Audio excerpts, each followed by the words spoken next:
Boa tarde, pessoal. Estamos aí novamente.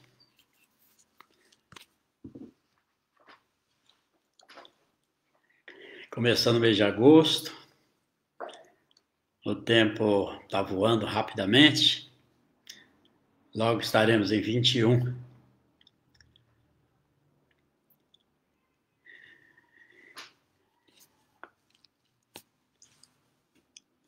Bom, pessoal, o aviso. Bom, obrigado aí por vocês terem assistido aí a palestrinha, compartilhado.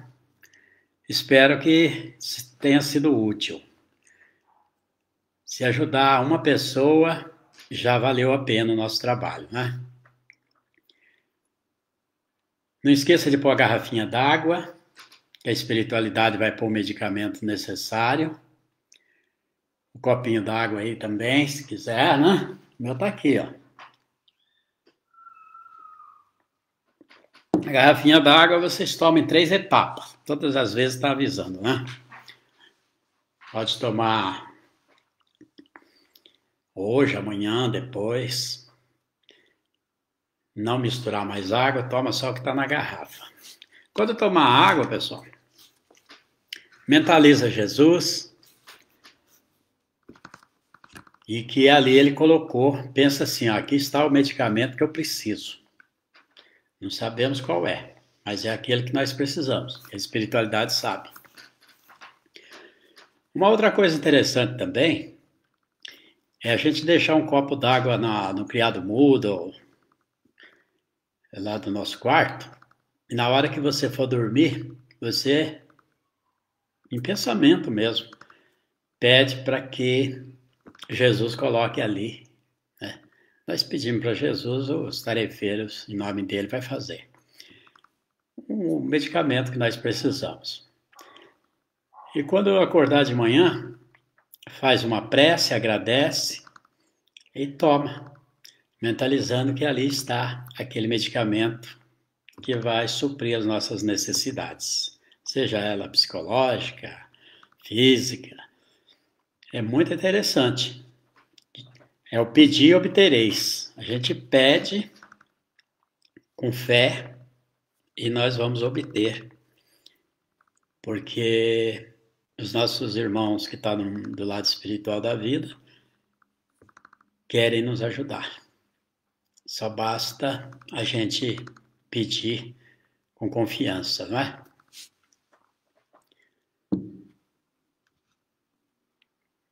Então vamos dando início aí ao nosso evangelho dessa tarde,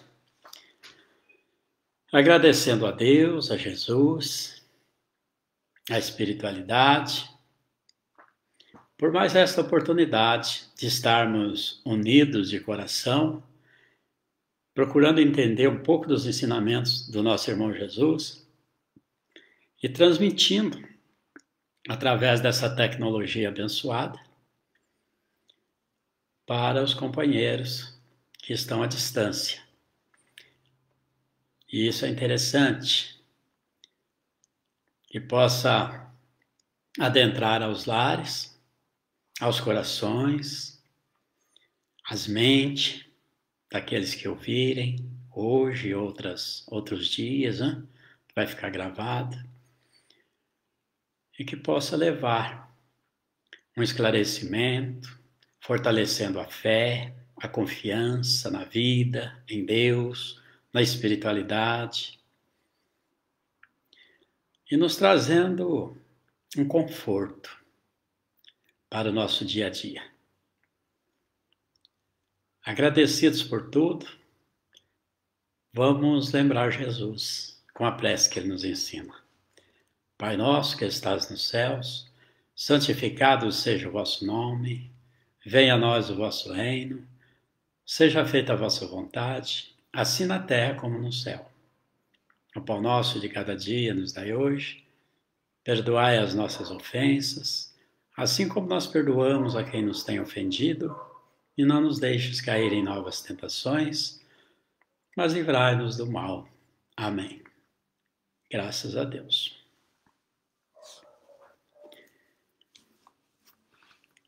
Pessoal, nós estamos aí, às graças de Deus, passando por essa pandemia. Já estamos aí numa situação melhor do que quando começou, né? Quando começou, veio pânico para muita gente, que é normal. Os médicos não sabiam como cuidar dos doentes. Muitos ficaram num quarto de hospital ou em casa e acabaram desencarnando. Hoje já sabem um medicamento que funciona, ainda não é 100% os medicamentos que tem, mas já está bem melhor que antes, né? Muitas pessoas hoje já estão sendo curadas na fase inicial. Então tudo na vida vai passando, né? Já dizia o Falcão que na vida tudo é passageiro, só o motorista cobrador que não é. Então, daqui a pouco nós estamos no fim do ano, começando o ano novo, e tudo volta ao normal, devagarzinho está voltando. Vamos ter que conviver com esse vírus, com certeza, assim como convivemos com outros tantos vírus, né, da gripe, do chikungunya, zika, H1N1, mas não vai ser assim. Vai ter um medicamento, uma vacina que vai inibir, como assim existe para os outros. Temos que ter fé. Sem fé, a vida fica bem difícil. Para ter fé, é preciso ser uma fé raciocinada, que a gente acredite em algo que tenha lógica. Né? Também não adianta falar, eu tenho fé. Mas baseado em quê? A fé tem que ter um alicerce. E o que é que alicerça uma fé? A fé traz esperança. A fé traz um conforto para a gente. O que alicerça a fé é conhecimento. Então, se nós procuramos entender a vida, como a vida é, como tudo funciona, nós vamos viver com os pés no chão, a mente no céu. Vamos ter mais condições de viver sem entrar em pânico, sem nos desesperar. Então, o conhecimento é fundamental, pessoal. É do conhecimento que surge a mudança, nosso modo de ser. É do conhecimento que liberta a humanidade. Nós só vamos nos libertar da nossa maneira de ver a vida, às vezes de uma forma sem sentido, de uma forma que quando a situação fica difícil, aquela maneira que nós estávamos vendo a vida perdeu o sentido, não nos dá uma sustentação. Então, por isso que a fé tem que ser uma fé raciocinada. Nessa pandemia, a gente viu que muitas pessoas que tinham fé, era uma fé sem ser aquela fé robusta. E nessas horas ficaram perdidos, ficaram sem saber o que fazer.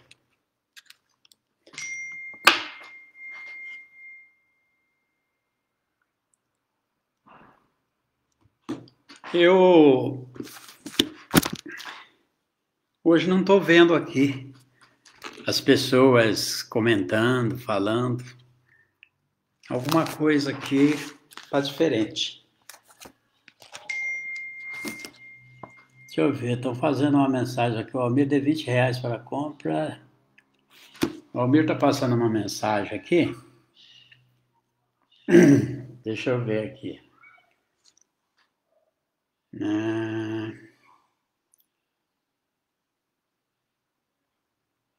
Ele está dizendo aqui, para doar R$ 20 para a compra de 2 quilos de frango e 4 pacotes de bolacha recheada que serão entregues às famílias junto com a cesta básica.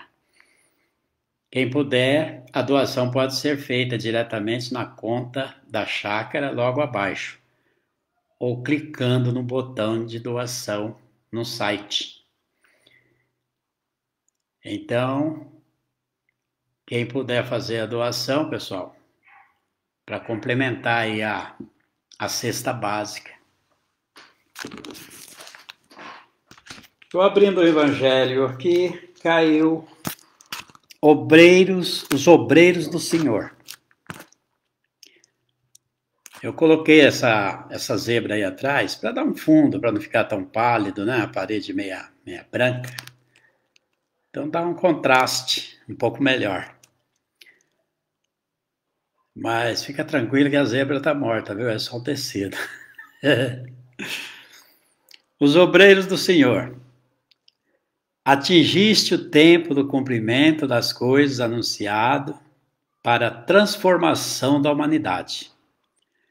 Felizes serão aqueles que tiverem trabalhado na seara do Senhor com desinteresse e sem outro móvel senão a caridade. Suas jornadas de trabalho serão pagas ao cêntuplo do que terão esperado. Felizes serão aqueles que terão dito a seus irmãos: Irmãos, trabalhemos juntos e unamos os nossos esforços a fim de que o Senhor encontre a obra pronta à sua chegada. Porque o Senhor lhes dirá: Vinde a mim, vós que sois bons servidores, que calaste os vossos ciúmes e as vossas discórdias, para não deixar a obra prejudicada. Mas ai daqueles que, por suas dissensões, terão retardado a hora da colheita, porque a tempestade virá e serão carregados no turbilhão. Eles gritarão: graças, graça! Mas o Senhor lhes dirá: por que pedis graça, vós que não tivestes piedade de vossos irmãos, e que recusastes-lhes estender a mão? Vós que esmagastes o fraco em lugar de o sustentar?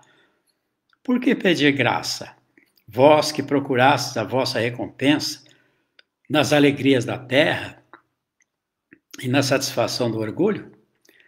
Já recebestes a vossa recompensa, tal como a pretendestes. Não pensais mais, as recompensas celestes são para aqueles que não terão pedido as recompensas da terra. Deus faz, nesse momento, o recenseamento dos seus servidores fiéis e marcou com seu dedo aqueles que não têm senão a aparência do devotamento, a fim de que não usurpem mais o salário dos servidores corajosos. Porque é aqueles que não recuarem diante de suas tarefas que vai confiar os postos mais difíceis na grande obra da regeneração pelo Espiritismo. E estas palavras se cumprirão. Os primeiros serão os últimos, e os últimos serão os primeiros no reino dos céus. No Espírito de Verdade, Paris, 1862, foi passada essa mensagem para a codificação do Evangelho explicado pelos Espíritos. Então, pessoal, tem uma outra parábola também que Jesus nos conta, falando sobre o joio e o trigo, né? E o joio, ele cresce junto com o trigo. O joio, se você procurar na internet aí, você vai ver. O joio, ele é parecido com o trigo. Você olha assim, pensa que é trigo. Ele parece com o trigo, mas não é. E ele cresce junto. Na plantação de trigo, cresce o joio também. E não se pode tirar o joio, porque ele fica entrelaçado no pé de trigo. Quem trabalhou na roça aí entende disso, né? Por exemplo, o arroz, quando a gente ia carpir arroz, lá a gente falava capinar, né? Aqui o pessoal fala carpir. E então a gente não podia tirar muita coisa ali no pé de arroz, aquela chamada tripa de sapo, né, que é um mato que se alastra, porque senão você arrancava o pé de arroz junto. Então você deixava ela junto. E o trigo é a mesma coisa com o joio. E no final, e aí Jesus fala, no final colhe-se o trigo, né? E o joio é lançado no fogo. Trazendo essa parábola para os nossos dias, né? Nós vamos ver que quem é joio, né? Joio são aqueles que já querem se tornar um ser do bem. Ainda não é 100% bom, né? Falaram para Jesus que ele era bom, ele disse, bom é o vosso Pai que está no céu. Então, nem Jesus aceitou ser bom. Mas desde que você esteja querendo fazer as coisas certas, viver honestamente, não prejudicar o seu semelhante, né? Não furtar, não viver num crime, mas procurar viver uma vida honesta, de trabalho honesto, pagar suas contas, não prejudicar nosso irmão, não é? Então nós já estamos nos transformando numa alma boa, não é?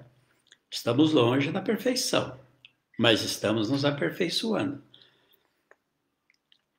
E quem é o joio? O joio é aqueles companheiros que, ainda por falta de amadurecimento, por falta de conhecimento, vivem no mal, que roubam, que matam, que adulteram, que fabricam drogas, os corruptos que tiram dinheiro da merenda, da saúde, do teto de um pobre. Esses nossos irmãos, eles são o joio. No final, eles serão lançados no forno, no fogo. O que significa isso? Quando eu era criança, que eu não tinha um entendimento das colocações de Jesus, eu achava que eu tinha uma prima que era crente, né? Que hoje fala evangélico, mas evangélico todo mundo que se diz cristão é evangélico, católico, os crentes de várias denominações, nós espírita, todos nós que temos Jesus como nosso mestre somos evangélicos, né? Quer dizer, estamos aprendendo o evangelho de Jesus. E ela dizia, minha prima, né?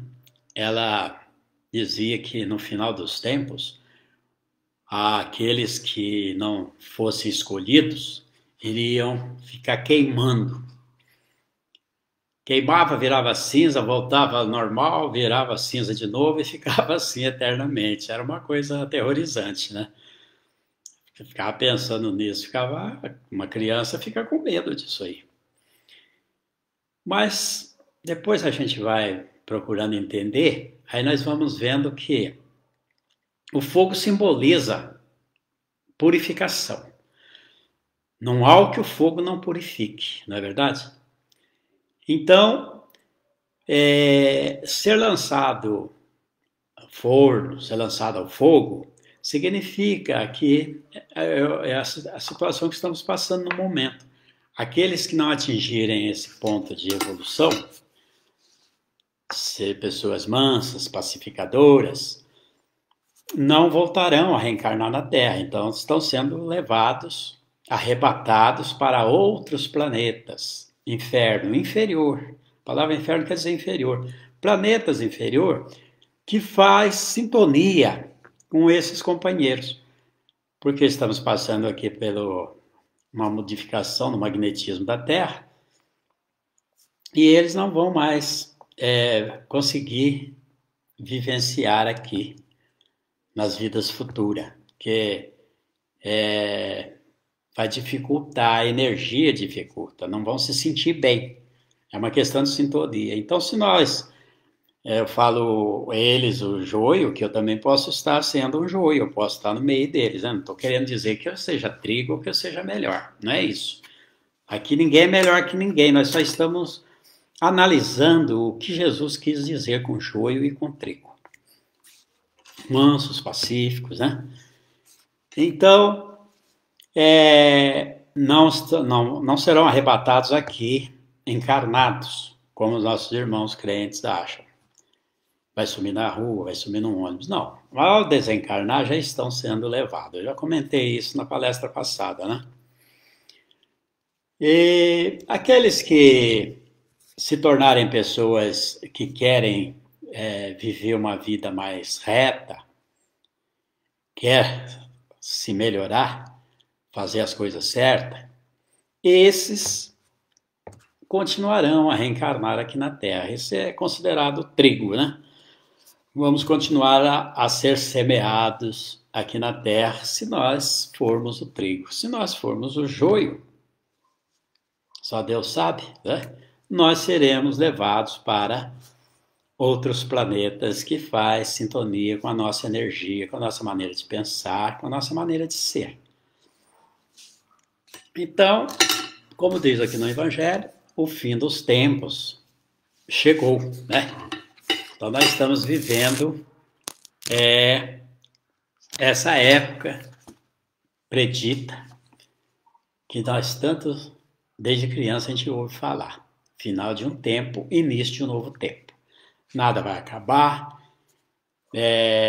esses companheiros não vão ser, o joio não vai ficar queimando, mas vamos ter oportunidade de, nesse outro plano, nesse outro planeta, continuar nossas encarnações e aprender aquilo que ainda não sabemos. Assim como está vindo pessoas de um outro planeta mais evoluído que a Terra, né, que está um grau à nossa frente, nós estamos adentrando a regeneração, e esse pessoal lá já está entrando em mundo ditoso. Então, esses que não estão conseguindo acompanhar a energia desse planeta ditoso, estão sendo transferidos aqui para a Terra e para outros planetas também, né? De acordo com a vibração de cada um, com a energia de cada um. E muitos desses companheiros está trazendo para nós aí esse avanço na tecnologia, tornando o mundo mais fácil de ser vivido nele, né? Muito mais agradável. E assim vai ser e está acontecendo aqui no nosso plano chamado Terra. Então, o que a gente tem que fazer? Ficar com medo? Ficar apavorado? Ou não está nem aí também? Nem 8, nem 80, não é? Mas a gente deve procurar entender que somos nós, de onde nós viemos, o que é que nós estamos fazendo aqui, para onde é que nós estamos indo. Que nada é por acaso. Então não foi por acaso que nós fomos jogados aqui nesse planeta, né? Jogado, modo de dizer, porque tudo é muito bem planejado pela espiritualidade. E estamos fazendo aqui as nossas encarnações, os nossos dias de aula. Que cada encarnação nossa é como se fosse um dia de aula. E nesse dia de aula nós estamos aprendendo um pouco mais sempre. Nós devemos... as pessoas que têm um pouco de conhecimento de Jesus, dos ensinamentos de Jesus, do evangelho dele, explicado ainda pelos nossos companheiros aí, os espíritos do bem, nos ajuda a compreender o que é que Jesus estava querendo dizer, o que ele está nos mostrando, facilita bastante para a gente entender. Nós, sabendo que nós estamos vivendo aqui, mas nós não somos aqui, somos passageiros, né, ou alunos, nós devemos aprender, aproveitar o nosso tempo e aprender. Aprender tudo, aprender as coisas do mundo aqui da Terra, né? Aprender a preservar a natureza, aprender a construir, aprender a um monte de coisa que é importante, não é? Tudo que nós estamos usando e usufruindo aqui, alguém aprendeu e fez. E nós devemos aprender e deixar muita coisa feita também. Mas não é só isso, né? Nós precisamos nos dedicar ao aprendizado da alma. Porque nós não nos preocupamos em garantir a nossa aposentadoria, de ter uma velhice que não vamos poder trabalhar, mas que possamos ter o suficiente para nós comermos, para ter um teto, ter um agasalho, um medicamento, não é?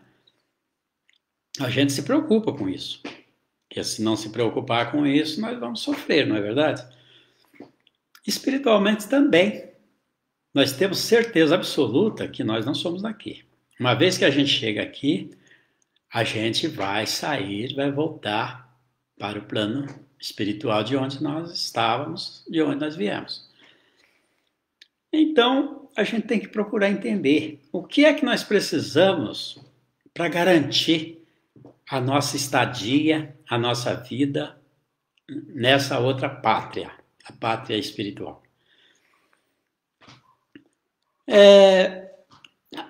Aqui as coisas materiais, lá as imateriais, não é?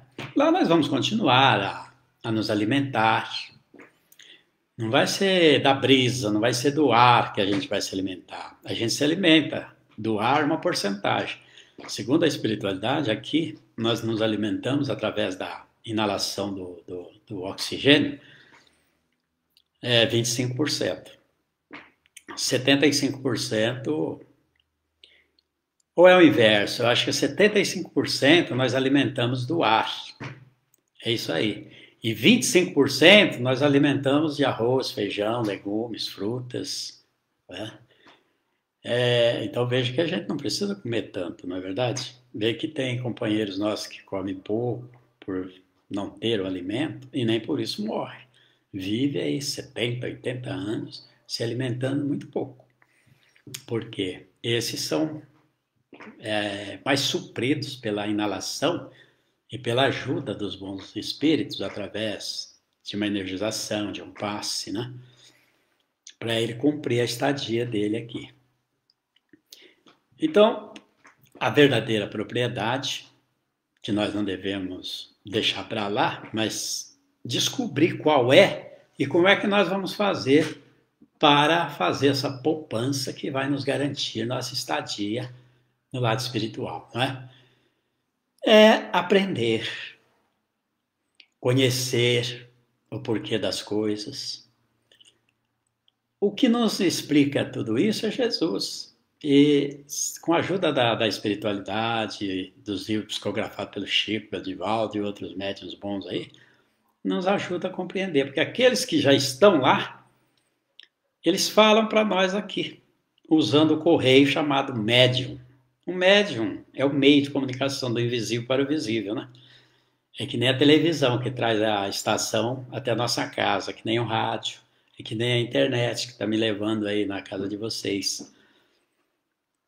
Está sendo aí um médium tecnológico, né? A internet, a televisão, é o médium tecnológico, o rádio, o telefone.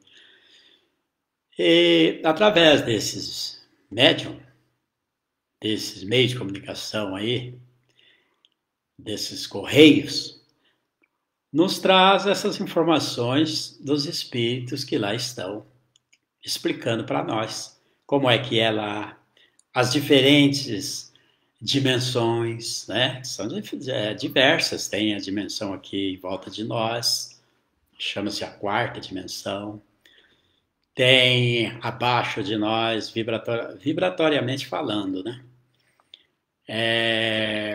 A segunda dimensão, nós estamos aqui na terceira dimensão, tem a primeira, um pouco mais evoluído, nós vamos para a quinta dimensão, para a sexta, para a sétima dimensão, e assim vai. É a escada de Jacó, né? Nós vamos evoluindo e vamos indo galgando esses degraus de entendimento. Vamos tendo uma compreensão mais ampla, mais lúcida, mais clara da vida e do porquê da vida. E é você procurar ser uma pessoa normal, não precisa querer virar santo, que ninguém vai virar santo da noite por dia, e não adianta a gente ficar fingindo, né? Ser hipócrita e fingir que é santo. Nós devemos ser nós mesmos, naturalmente.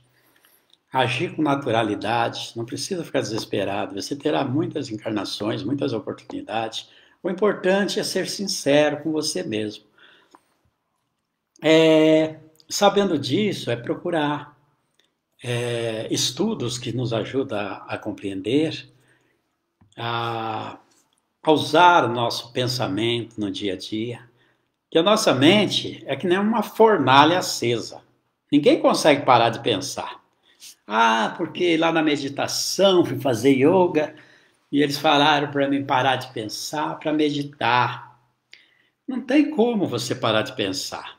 Você consegue parar de respirar? Por quanto tempo? Você consegue parar o seu coração? Parar os seus rins de filtrar? Parar os seus pulmões? A gente não consegue parar a corrente sanguínea.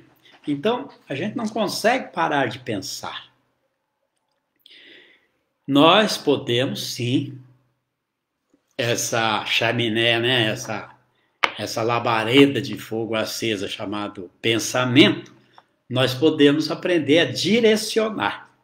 Porque se você não direciona para coisas interessantes, coisas úteis, você não vai conseguir apagar isso, esse seu pensamento.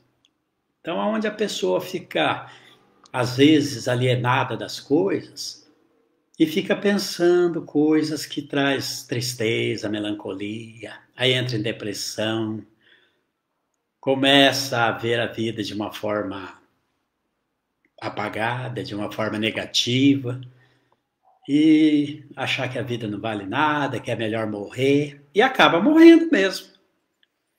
Porque o que nós pensamos acontece, materializa, os nossos pensamentos se materializam.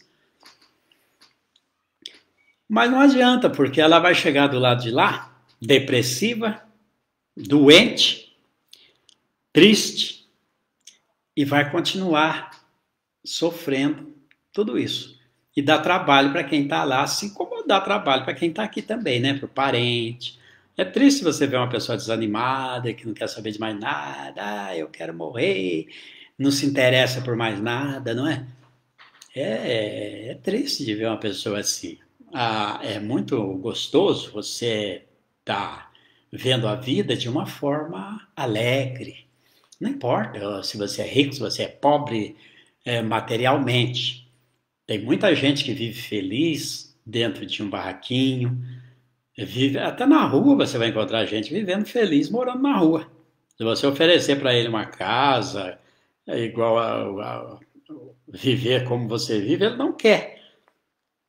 Ele não vai querer, ele vai preferir viver na rua. Faz uma experiência para você ver. Ele pode falar que quer momentaneamente, pensando em pegar e vender. Mas ele quer a liberdade dele, ele prefere viver na rua, ele prefere estar fazendo o que ele faz, porque esse é o grau de entendimento da vida dele. Então a gente deve ajudar, deve iluminar, deve aconselhar, mas tem que saber também. Não pode querer forçar, achar que do jeito que eu vivo é o mais certo, que todo mundo deve viver como eu vivo. Do jeito que eu penso é o certo, que todo mundo deve pensar como eu penso. Não. A gente deve entender, se colocar no lugar daquele outro e procurar ver o que ele está vendo, como ele vê a vida, como ele vê as coisas, e respeitar o jeito dele ver e o jeito dele fazer as coisas. Isso é importante, porque senão nós vamos conflitar. Achar que a pessoa não é inteligente, que ela devia ver do jeito que eu vejo, e não é por aí. Eu já passei por essa experiência, né? Quando nós fazíamos o trabalho no Camille Flammarion, eu, Alcione, o Almir, e outras pessoas, tantas, né?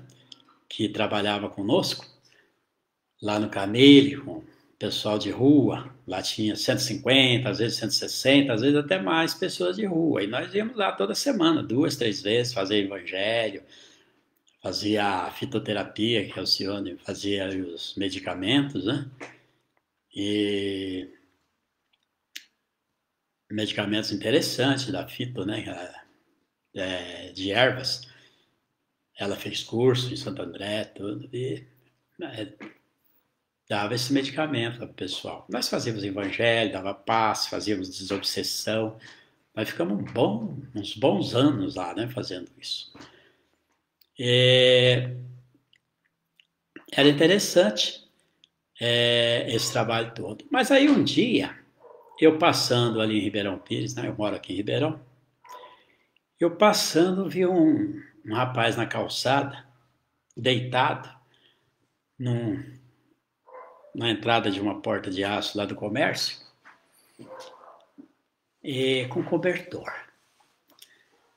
Eu parei, né, e falei para ele: meu irmão, tudo bem com você? Tudo.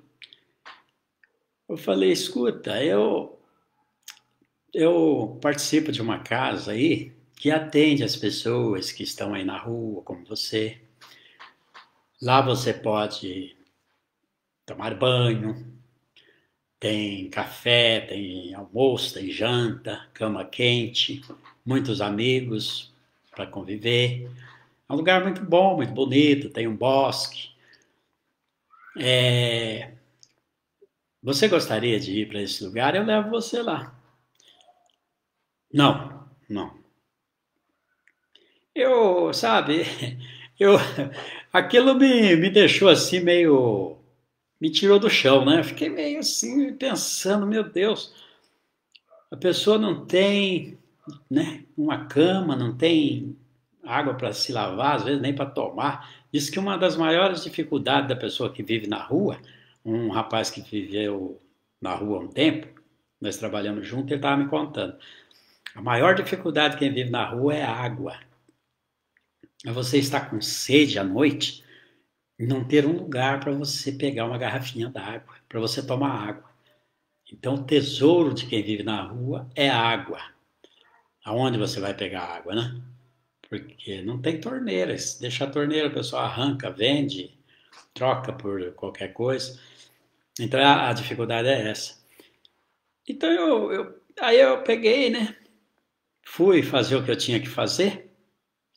Mas aquilo, eu pensando, poxa, como é que uma pessoa pode rejeitar uma oferta dessa, né? Um hotel, casa, comida, tranquilo, né? Segurança, o conforto, o agasalho. E fui pensando, voltei e ele estava lá. Eu parei de novo. Eu pensei comigo, acho que eu não expliquei direito para ele, acho que ele não entendeu. Aí eu expliquei de novo para ele, falei: se você quiser, eu levo você. Fala com a pessoa lá que toma conta, a gente arruma uma vaga para você e eu te encaminho para lá. Você aceita? Ele falou: não, não, eu estou bem aqui, tá bem aqui. Aí eu trabalhei de cabeleireiro, né, um bom tempo ali em Ribeirão mesmo. Eu falei para ele: você quer cortar seu cabelo? Ele estava cabeludo, sabe? Se você quiser, eu corto seu cabelo. Eu tinha eu te levo em casa, corto seu cabelo, veste uma roupa limpa. Ele olhou para mim assim, falou assim: você quer me deixar em paz? Um balde d'água fria, né? Olha para ver. Eu, que estava ali, achando que entendia, que sabia o que era bom para o meu irmão ali, oferecendo para ele, né? O que para mim seria bom, para ele não era. Eu que achei que eu estava dando alguma coisa, descobri que eu estava tirando algo dele. Algo importante. A paz. É? Então foi uma lição que eu aprendi, de você querer ajudar as pessoas, mas saber como fazer, para não tirar a paz delas. Porque às vezes a pessoa pensa que está ajudando o outro e está tirando a paz. Isso me lembrou uma passagem, que eu tenho até um vídeo aí no YouTube, né? Guido Fonseca tem alguns vídeos meus aí. Que eu conto essa passagem ali num vídeo de uns 15 minutos. Do Diógenes. Diógenes era um sábio, né? Que viveu naquela época, lá, uns 2000 anos atrás, na época do Alexandre, o grande imperador. E o comentário era que Diógenes era um homem muito sábio, filósofo. Filosofia quer dizer sabedoria, conhecimento, né? E o rei ficou ouvindo as pessoas comentar sobre Diógenes, ele ficou enciumado, né? Falou, quem é esse Diógenes? Explicaram para ele, Diógenes, não. O que ele tem? Ele é um nobre? Quais seus títulos? Não, ele vive aí na praça, na rua, ele não tem casa. Ele é sábio, ele conversa com a gente, ele fala coisas assim que faz a gente pensar. Tem uma sabedoria incrível. Mas como pode uma pessoa viver nessa situação? Não tem nada na vida, que sabedoria é essa, né? Ele ficou invocado com aquilo. Onde está esse Diógenes? Ele fica dentro de um túnel, um barril que eles usavam na fabricação de cachaça. E estava abandonado esse barril lá, né? Numa esquina lá. Ele fica lá, ele mora nesse barril. Você vai lá que ele dorme lá, anda por aí e volta. Aí lá é o lugarzinho que ele fica.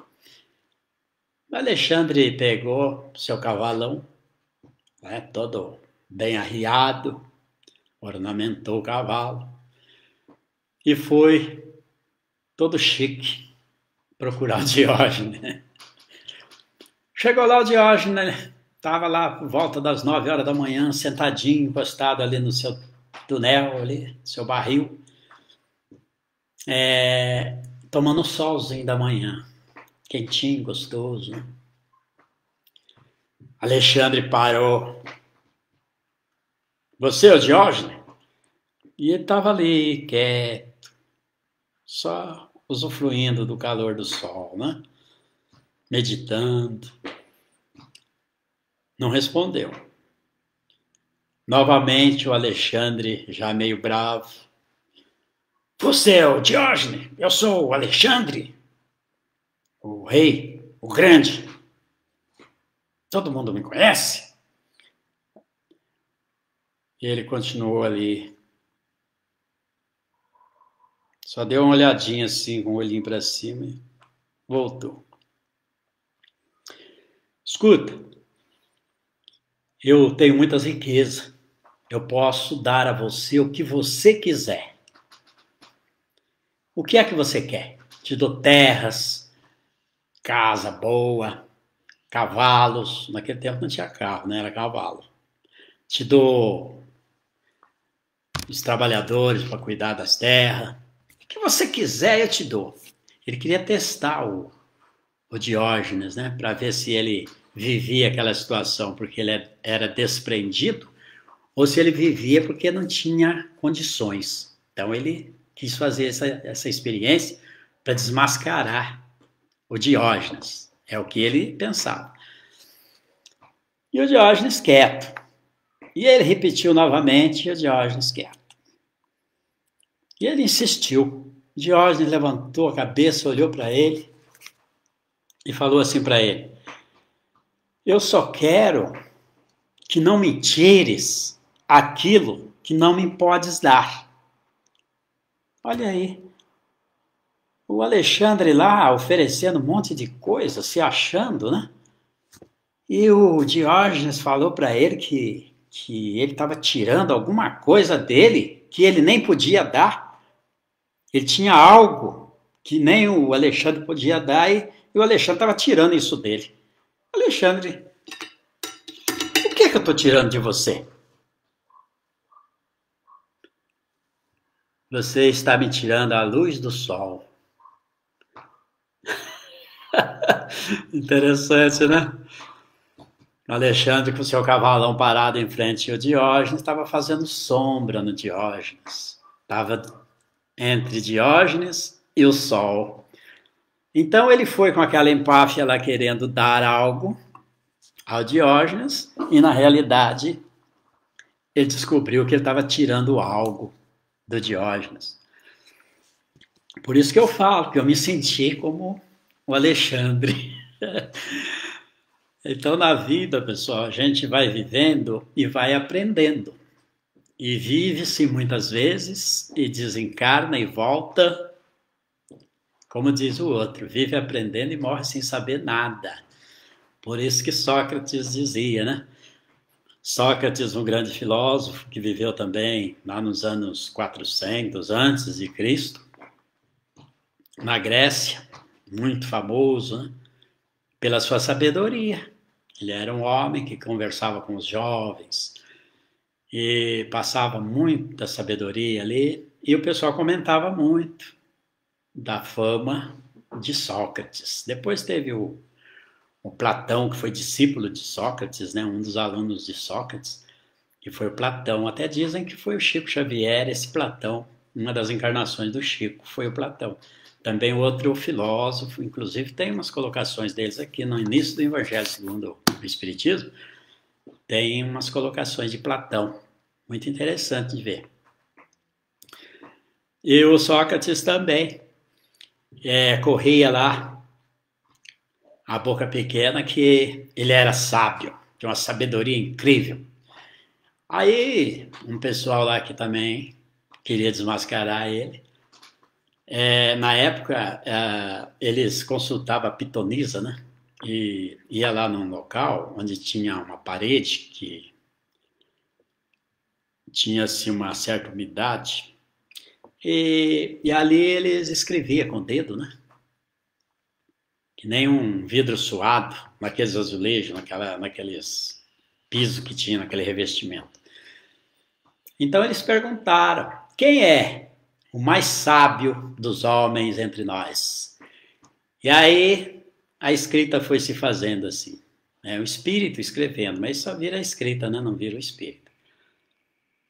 Escreveu, Sócrates. Ficaram de boca aberta. Aí foram atrás do Sócrates, falaram, Sócrates, nós perguntamos lá para o oráculo quem era o mais sábio dos nossos tempos, dos nossos dias, entre nós, e aí escreveu lá que era Sócrates, que era você. Ele falou, eu sei disso. Você sabe que você é o mais sábio? Sim. Como assim? Por quê? Foi porque eu só sei que de nada sei. Então, né, ficaram lá também para entender essa colocação dele. Porque aquela pessoa que tem um pouco de conhecimento das coisas, quanto mais você passa a conhecer as coisas, mais você fica sabendo que você não sabe nada. Que tem muita coisa ainda para você saber. Vai abrindo assim a porta e vai mostrando para você que tem muita coisa ali e que na realidade nós não sabemos nada. Aquele que sabe pouquinho ou não sabe nada, ele acha que já sabe tudo. Então esse que não sabe nada acha que sabe tudo. E aquele que já sabe alguma coisa e está aprendendo, ele vai descobrindo que de nada sabe, porque tem tanto a aprender. O mundo do aprender, do aprendizado, do saber, vai descortinando na sua frente e você vai vendo que realmente de nada sabe. Por isso que ele era considerado um sábio, porque ele sabia que de nada sabia diante de tanta coisa que ele tinha para aprender. Então, esses grandes homens que passam pela vida, Sócrates, Platão, já vieram para ir aplanando o terreno para a vinda de Jesus naquela época. E quantos outros, né, que passaram por aí, nos trazendo esses conhecimentos. Porque nós, como alunos, não ficamos sem professores. Quando o discípulo está pronto, o mestre aparece. Tem muitas pessoas, muitas almas boas que passaram por aqui, como o Chico, né? O Divaldo. Essas pessoas que nós... Tem muita gente boa, só que essas pessoas que a gente cita é porque é conhecida da maioria das pessoas. Porque não adianta eu citar o seu João da esquina, ninguém conhece ele, não é? Então a gente cita essas pessoas que teve uma projeção e que fica fácil para a pessoa ter como parâmetro. Então nós vemos aí o Chico, né? Que grandeza de alma, quanto conhecimento o Chico nos deixou. Para mim, como discípulo de Jesus, como apóstolo, é o maior. Porque o que ele deixou, 400 e poucos livros, o exemplo que ele deu na sua vivência,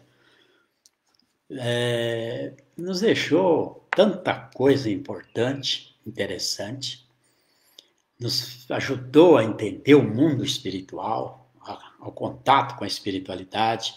Ele tirou aquela cortina que separa o mundo material do mundo espiritual. Aquilo que é mistério, o misterioso, deixou de ser mistério. Porque as coisas são misteriosas enquanto a gente não as entende. A partir do momento que você passa a entender, o mistério se vai. Você desvendou o mistério, ele deixa de ser mistério. O maior mistério é ver mistério, né? Porque senão nós não compreendemos ainda aquilo. Vamos compreendendo e os mistérios vão se indo.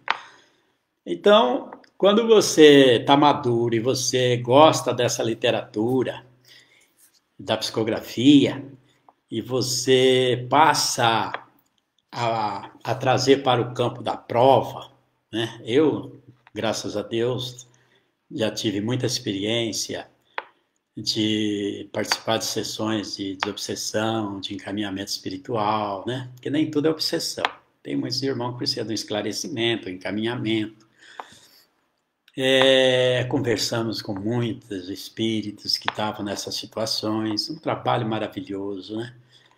O Centro Espírita, aqui para nós, pode ser uma garaginha, um quartinho, mas se ali tiver um médium, uma médium que incorpora, que empresta o seu corpo para que o espírito fale através dela, o espírito não vai entrar dentro de ninguém, pessoal. A gente fala incorporar, mas é incorporar no perispírito.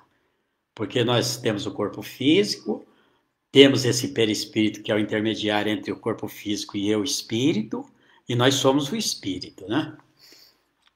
Então, esse trabalho daquele espírito trazido ali, não é assim na hora, não. Quando nós trabalhamos, né, nesse trabalho de encaminhamento espiritual, às vezes leva dias, meses, às vezes anos, no desdobramento, através do sono, o corpo fica lá restabelecendo as suas energias, né? Que nem o celular recarregando. Nós, espíritos, saímos fora. E nós vamos com nossos companheiros encarnados que trabalham conosco e os desencarnados que trabalham também junto conosco. É uma equipe. Não é só aquele médium que você está vendo ali, ou aquela meia dúzia de médium. Tem a parte espiritual também. Nós somos levados a esses lugares, conversando com esses companheiros que estão nessa situação de desespero, porque não entende as coisas, que está obsediando aquela pessoa, aquela família, e está querendo se vingar. Ele é obsessor hoje porque ele foi a vítima ontem. Foi alguém que foi roubado, que foi massacrado, que foi escravizado, que foi torturado, né? Então, hoje ele fica com aquela raiva e ele quer se vingar, ele quer fazer o outro pagar. E é o que chamam de obsessor, porque ele fica naquela obsessão dele de fazer justiça por conta própria. E já conversamos assim com o espírito assim que fica há 500 anos perseguindo o outro, sabe? De várias existências. É complicado. E você então vai, conversa, ajuda a entender, e quando ele é trazido ali, através daquela médium, ou daquele médium, né? Pode ser homem ou mulher, e a gente, que é o pessoal chama de entrevistador, doutrinador, na realidade é um aconselhador, né? Porque não é hora de ficar doutrinando ninguém, né? De falar em doutrina. Tem coisas mais urgentes para no futuro, depois, ele sim ir aprender sobre a doutrina, né? Então é mais um esclarecedor mesmo. E você vai esclarecer, vai explicar por que sim, por que não, né?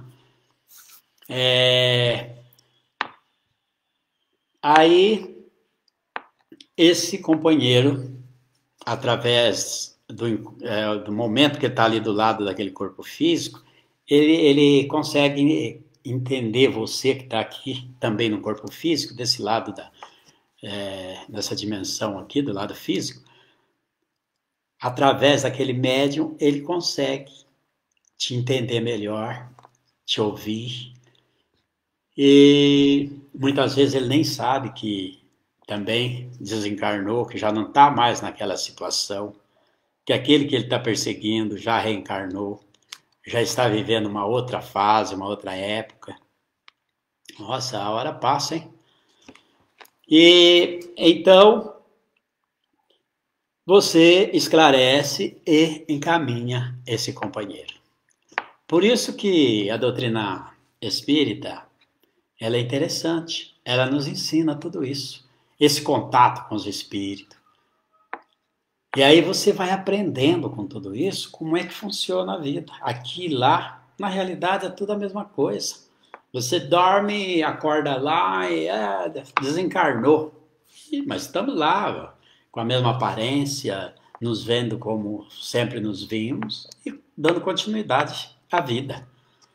É muito interessante. E esses centros espíritas que fazem esse trabalho é a clínica psicológica para os espíritos.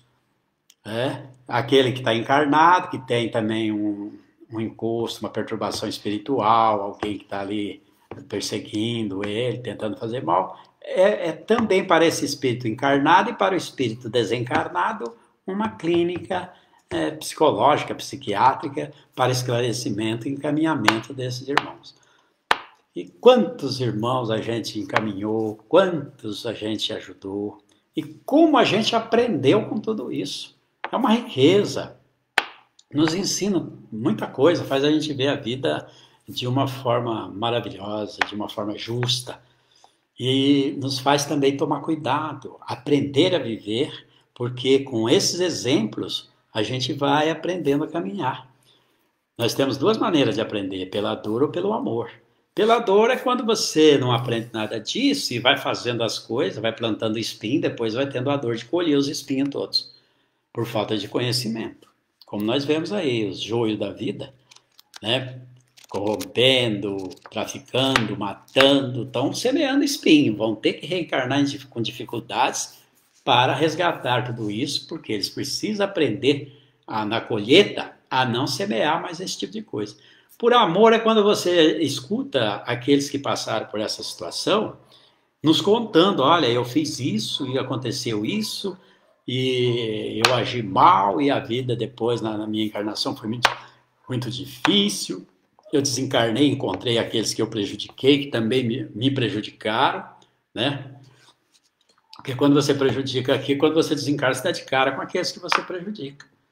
E aí você vai sofrer um pouco na mão deles, até você reencarnar novamente e dar continuidade, e muitas vezes junto com eles, como filho, como pai, como marido, como irmão, como vizinho. Sempre tem um porquê e as oportunidades da vida para a gente ir aprendendo.